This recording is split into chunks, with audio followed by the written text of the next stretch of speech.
Welcome back to Against My Better Judgment, the podcast where two friends, I'm Tamara Golden. and I'm Danielle Whiteside, tell the truth, share the lessons, and laugh about the moments that we knew better but did it anyway. Each week we share real stories about our lives, about the times that life surprised us, stretched us, or just straight up humbled us, and the lessons that we learned along the way. And this week, the episode is titled, How I Learned.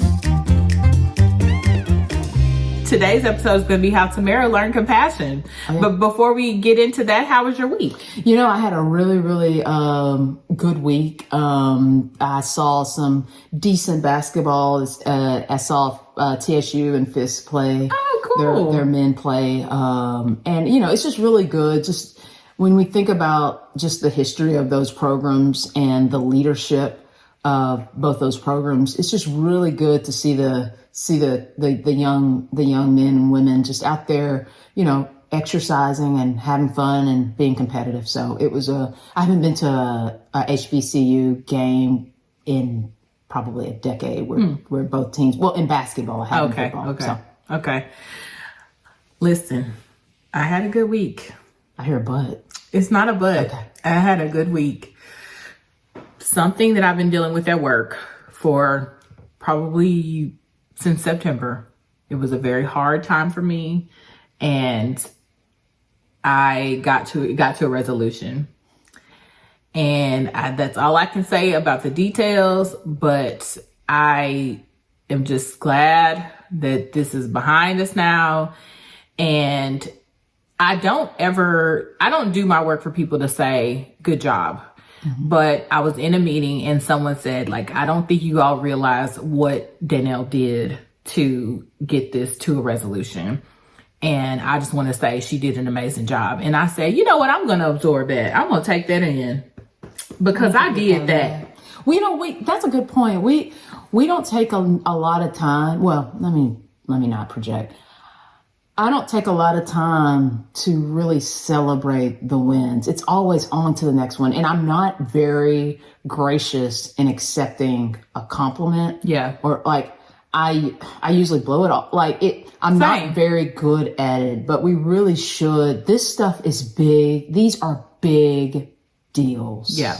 So good. Yeah. Good job. Thank you. All right. Okay. So tell us, Tamara, how did you learn compassion? Well, it was a series of things, but I was thinking about just kind of where we are as a culture and a country. And I think that a lot of problems could be solved if we can reflect. A lot of people are using the word empathy. And I think the word that's probably appropriate for this is just compassion. So I've been reflecting on it a lot lately. And I tried to think of what was it? Like and it started with the thought of, how can people not be compassionate? Mm-hmm. How can people not show compassion or be compassionate? And that's how my brain started ruminating on this. So I just tried to think through, like, why am I compassionate? Were you born this way? Is it made? Is it natural? Because it feels so natural to me. And I can't help but to be reminded of my grandmother. And so my grandmother was mother to 13 kids. Ooh, Lord. That's my dad's mom. My mom's mom was mother to 3 kids.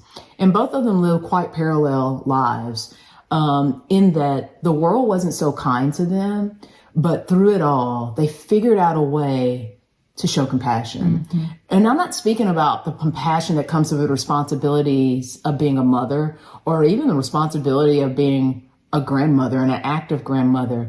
I'm talking about the compassion to do something outside of yourself that is a sacrifice to your family, your kids, or what have you. And I'm always reminded with both of my grandmothers were cooks. One, her name was Emma Ruth Moore, and she was a cook. The other one was Saritha Ann Galden, and she was a cook. And both of them cooked for either restaurants. My grandmother, Ann Galden, cooked for a prison. And at the end of the day, there's always something left. Mm-hmm. And the question typically is, especially in the restaurant business, is what do you do with it? In fact, I just learned of an app called Go to Go or Good to Go. Yes. You know what I'm talking yeah, about? I do. Where at the end of the day, restaurants, food that's left over, they have to figure out either they're going to throw it away or they can repurpose it. Some people give them to food shelters, et cetera, et cetera, et cetera. Both of my grandmothers, especially at this point, I'm speaking of my grandmother, Emma Ruth, would find ways to take that food and give it to folks in need and folks that needed food. This, of course, took in the day where, gas could be 50 cents a gallon. It could include, if you have a car, you have to take it to these people, right? Yeah. You have to package it up. And the big thing is you have to be mindful enough to think outside of yourself of somebody needs this stuff, right? And then when I think about my grandmother, who's Ann Galden, my dad's mother, when I talk about compassion, we could be at her house, wherever her house is, and random people, in my eyes, could come to the door. There was never a time that she would say no. There was a man that she called I because he had one eye. And so I would come to the door. That's terrible. So I would come to the door and he'd come in and I would come and have a meal. She was incredibly generous in that kind of way. And when I think about compassion, I think of people that really wronged her and treated her in a way that was unkind, albeit the church, albeit family, albeit your very own children, albeit people who you work with. Even those people who had wronged her, she was a funny person. So I won't say she never had an unkind word, but she always was willing to. She had a quick forgetter in that way, and that she could show them compassion. I remember meeting one of my brother's friends, and he said to me, he's a really good cook. I will give him that. He's a really good cook. And he told me one time, he's like, your grandmama taught me how to cook. So she was in the lowest point of his life where he's in jail. Grandmother figures out tools to teach people how to cook so that maybe if you can cook a meal, you can stay out of this place. Yeah. Things like that. So I first learned it through my grandmothers when I think through compassion. And the other thought is just naturally caretaking. At a very young age, my parents would assist with caretaking for various family members. And that process can include anything. It can be including, cleaning somebody up. It can include feeding someone. And for a long period, we lived on Harding Road. Now, growing up, I thought it was called Hardin Road. And to this day, if you go to Dyersburg, it's called Hardin Road. But when you write it, it is Harding Road. We lived there, and I have an uncle. And I It's have the same uncle you was different uncle. Okay. Different uncle. And this is a special needs uncle. And, every once in a while, everybody seemed to have a responsibility. Like my Aunt Inez would feed him lunch and he'd go up there for lunch. And a lot of mornings for breakfast, he would come to our house for breakfast. Breakfast wasn't really fancy at Harding Road or Hardin Road. And it usually because his mom would make oatmeal. I hated oatmeal. We would eat oatmeal and we'd eat a half of an egg sandwich. I loved eggs. And to this day, I love eggs. What is an egg sandwich? An egg sandwich is scrambled eggs on one piece of bread folded in half. That's your sandwich. Okay. Okay. To this day, I love eggs. And I eat oatmeal probably 70% of the mornings that I eat breakfast. I love oatmeal now. So the nice thing about, his name was Elmer. And when he came over, I hated oatmeal. He could eat my oatmeal before my mom made it back to the table. So it was brilliant. I loved him coming over. But again, my parents actually showed, compassion in that way.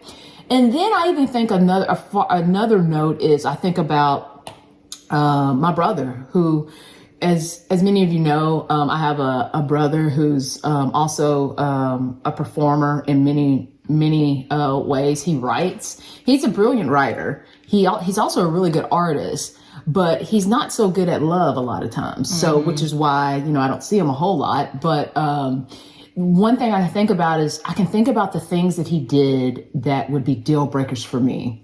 And I watched my parents. It's almost like a real life prodigal son moment. Just bring him back in and he not lose any stature with the family, right? It's kind of like the prodigal son who leaves and comes back, and the father prepares a feast for him. He gives him a robe, and so I've seen my parents do that time and time again. So my brother may question whether I've learned compassion, because I'm not giving him a robe and he's not getting a feast from me. But he can get all the love that I have. So I think about compassion in those ways. And it has made me in many ways always see a vantage point to think through. Like, I just remember even when I would see like fire trucks, I just remember saying a prayer of, man, I hope those people are okay. Yeah. But even today, when I see something or I see a person, and it tends, if I see a person that looks kind of out of sorts or sad, my brain goes through, man, I wonder what I could do or say to make them feel better. Or, it just makes you more aware, in life, and really pay more attention. So that's kind of how I learned compassion. Yeah. Well, I think I have similar stories of learning compassion through my parents. My dad always seemed to be the person who would give, like, he would give people money. Like if he saw somebody on the side of the road, he would give people money. He would give them money. And he also was a professor. So he would have students over to the house and my mom would cook them dinner. And they were always very generous with like advice and mentorship. Even I would see them bring in like young couples who might have been struggling in their marriage, and they would kind of give them advice. At church, we had a ministry called Room in the Inn where people unhoused would come and they might stay the night. And so one of the things that my mom would always do, she still does it to this day, is when she would go stay at a hotel and they give you like those little toiletries, she takes them and then she would give them to church for Room in the Inn so that the people could have toiletries that they could take with them. So we just kind of always had this understanding, and my mom always hammered a lot of things in us. But one of the things that she, with respect to compassion, is like, I think also about service. So she would always say, like, you have to get your education because you need to help your people. She always, would tell us, like, you have an obligation to not just do things for you, but for other people who need your help and your talents and your skills to help them and elevate them. So that was always a consistent message that was driven home. She also, my mom is a caretaker. She took care of her parents as they aged. She took care of two of her aunts as they aged. She took care of my dad as his health declined. And I don't know that I have that sort of gene to be able to like be as hands-on, but I did pick up, like, you can't ignore someone's need. And, you have to be there to help them, in the best way that you can. And so, I think it's just really important, especially in the times that we're in right now, where, at one point, a month or so ago, people were not, they had their SNAP benefits cut. And so, like, for instance, at my church, I was like, hey, what are we doing? And so, they had a can drive this weekend. They're doing a diaper drive, and I got a whole box of diapers that, we're definitely going to give.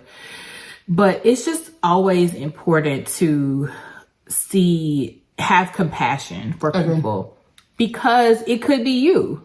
It will be you one day. It will be. It will be you at some point. Yeah, you will need, it is guaranteed that you will need, there's no such thing as you pulling yourself up by your bootstraps because somebody bought you a boot. You know what I'm saying? Like, you didn't start out having what you needed. It's because someone gave to you. You know, when we're born into this world, we are at the mercy of the people around us.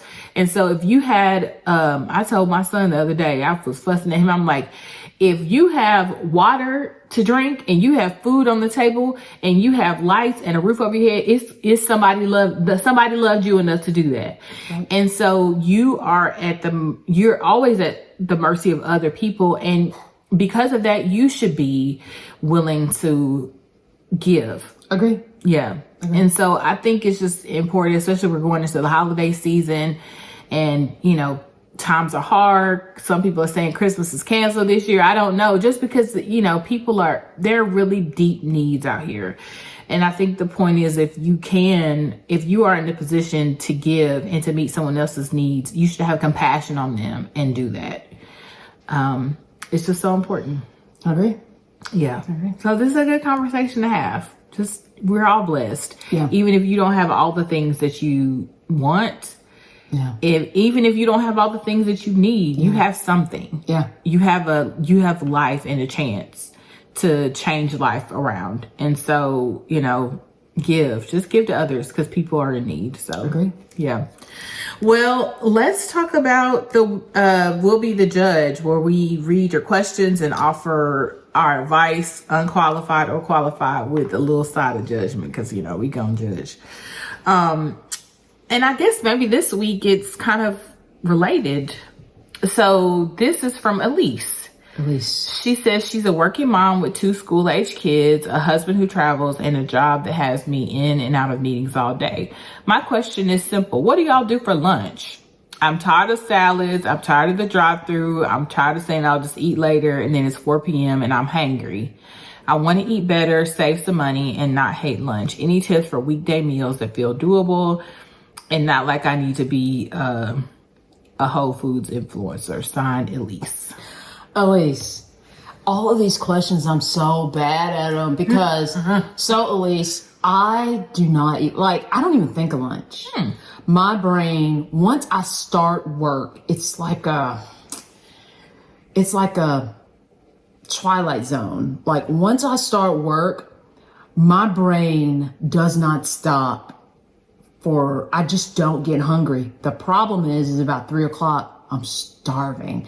And it's self-inflicted primarily because I've lived in a world of a billable hour where my entire days are billed by 6-minute increments of 0.1, 0.1, 0.1, 0.1.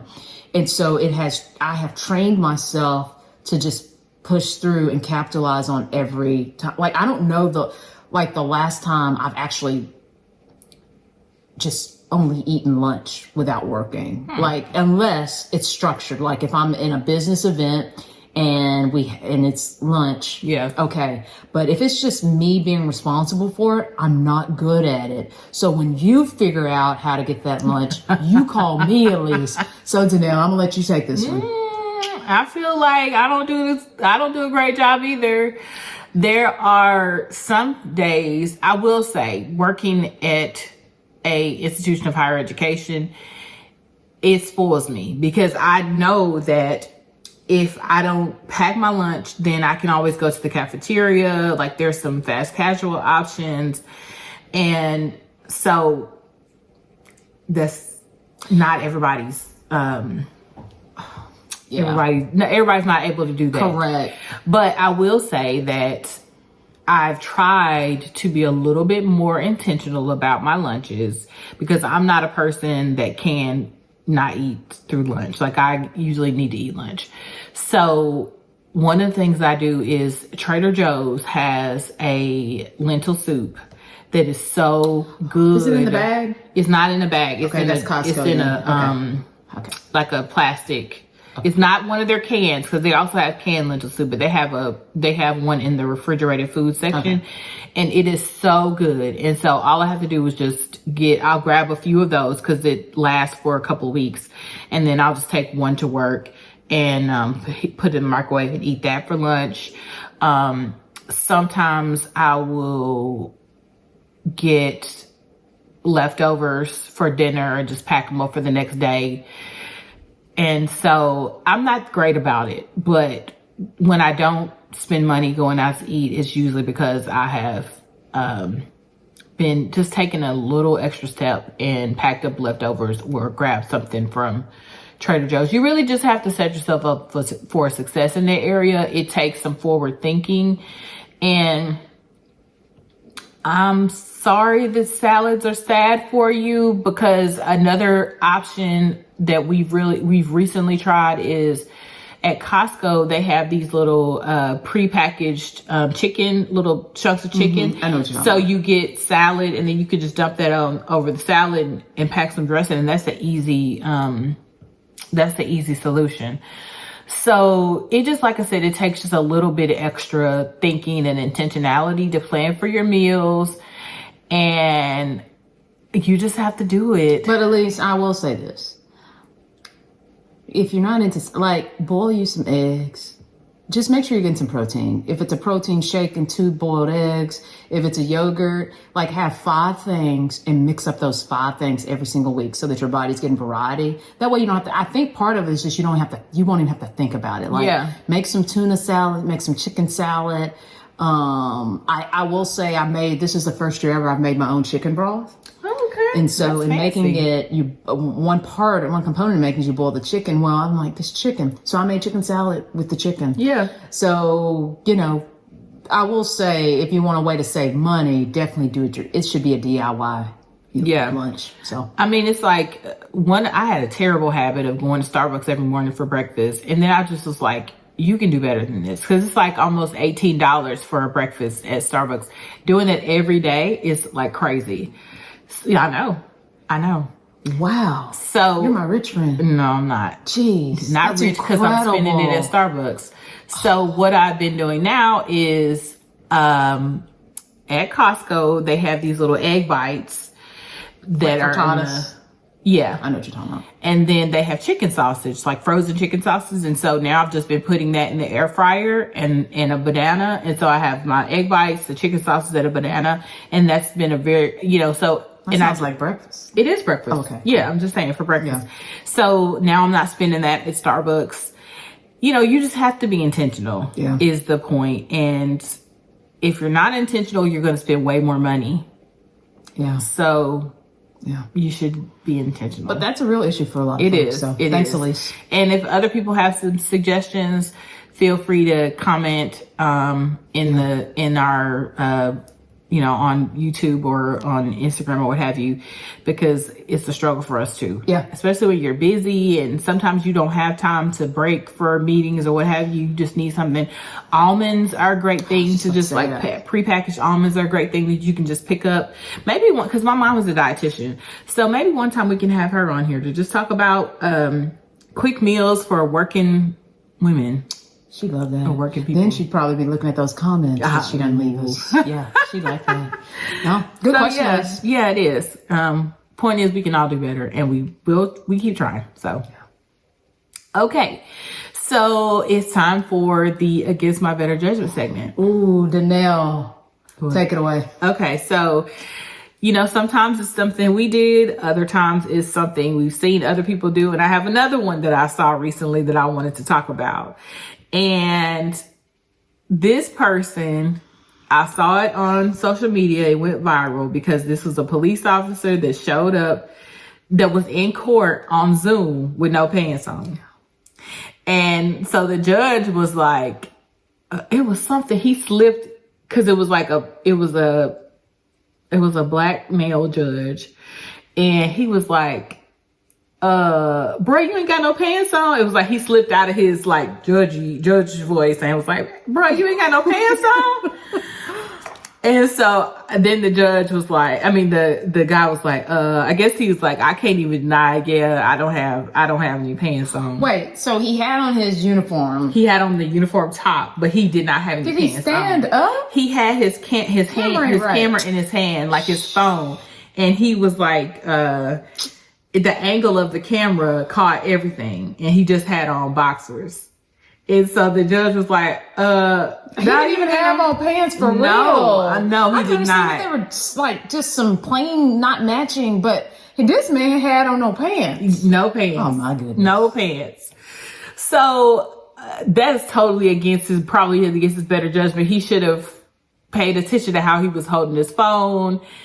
But it just made me think about like Zoom etiquette, and we're still in this world. It's a hybrid world. Yeah. And so I think the biggest thing for me is like the background, making sure your background is clean, making sure, like there was one video like during the pandemic where this teacher was teaching all the kids, and the boy in the background, his mama walked by and she didn't have no clothes on. And so like be mindful of who's in the house. Like sometimes when I'm working remotely and my husband's also working remotely, like he'll be walking by and he'll lean down and give me a kiss on the cheek, and I'm like, I'm on a meeting, he's like, oh, I'm sorry. So, you just have to be mindful of these things. And if you're going to be professional, like professionalism is required, whether you're in the office or at home in your home office. See, and that's where I get in. I think if you want to keep this remote or hybrid job, don't ruin it for everyone. If you want to keep it, invest in a camera or make sure your camera always works. Yeah. Invest in some kind of audio, make sure the audio works. Invest in another way to have the audio to where it can be confidential. Those are called earbuds. You invest in figuring out some sort of background that you can upload for all your calls, or just always be room ready. Or you're going to ruin this for everyone. That means be work ready. Every single day you get in front of that camera, you need to be work ready. However you would present at work. Me personally, I'm one of those. I get fully dressed every single day for work. I just do. Even if all of my meetings are going to be by Zoom, I get fully dressed. My brain, it's kind of like making my bed. Mm-hmm. It's the way in which my day operates. For me, I operate differently by my atmosphere. So if I have on gym clothes or something like that, my brain is in a different space. I'm very compartmentalized when it comes to a lot of things, and I'm very regimented. So for me, I get fully dressed for work every single day, whether I'm Zoom or not. Now, I may not have on it, like what I have on may be different, but it's always going to be work appropriate. If I have to push that button for that camera to come on. The other thing is always have on your camera. If your boss calls you and their camera's on, put your camera on. It instills trust, reliability. It says so many other things. Also, be mindful, as you said, your background. I've always learned have some sort of live plant in your Zoom background. If you have a live background that's not blurred, have a plant. Be clean. Try not to have a window behind you in the background. I made that mistake once, but so these are types of tools. If you want to keep that remote job or you want to keep that hybrid environment, then present yourself. This is your opportunity. You are still interviewing every day. Yeah, that's true. Okay. Remember, don't get too comfortable because it will be used against you. Yeah. And I like, speaking of interviews, like even, used to be where you would have your first round interview be a phone call, but now the first round interviews are Zoom calls. So they're judging your background, they're judging your appearance. And so you want to put your best foot forward. So, clear off that bookcase, put something decorative up there. Just like I said, you want it to be the best representation of who you are. It's just very important to do that. So, now I will say, I have pants on every time. Let's just get that clear. I have pants on every time. But, like I might have jogging pants on, and then a dress shirt. Like if I'm giving a presentation and I'm remote or something like that. Well, you're still getting fully dressed. Yeah. Oh, yeah. Yeah. Definitely not showing up in pajamas or anything like that. If something were to happen on my phone or I don't have a phone, but if my camera were to fall down, it will not go viral. Okay. Yeah. Just be professional and be appropriate. And like Tamara said, don't ruin it for everybody. Or better yet, don't get caught with your pants down. Really? Yeah. So, takeaways from today. What do you get? You know, I think I'm going to go back to that compassion. It's just so important in the times in which we live to just remember other people. Don't be so selfish as to think that, that you're out here on your own and that you don't need to give back to other people. You absolutely do. And, I don't have any takeaways for that lunch thing. I'm sorry, girl. I wish I could give you more advice, but you just have to be intentional about it. And then also be intentional about how you represent yourself and how you show up on your Zoom meetings and, even going into the office looking professional. So yeah, pull it together. I agree. I think with compassion, practice makes perfect. If you continue to practice it, you will really get there. And I think if we spend every day practicing compassion, just to practice it. As far as lunch, I will say this: if you can't decide, go with the protein. I will say that with lunch, and otherwise, I'd say just know that every single day we have a brand, and that brand is our skin. It's us. We are our brand. And with any brand and with any good business person, always protect it. So, thanks, y'all. Have a great one. Don't forget to follow us on Instagram and Facebook at Against My Better Judgment Pod. Yep. Send us a message at Against My Better Judgment Pod at gmail.com. And give us 5 stars. As Danelle says, we are 5-star chicks. Yes. So we're looking for those 5 stars. And as one of my cousins say, like, click, and subscribe. That's all right. So cute. Have Bye, a good y'all. one.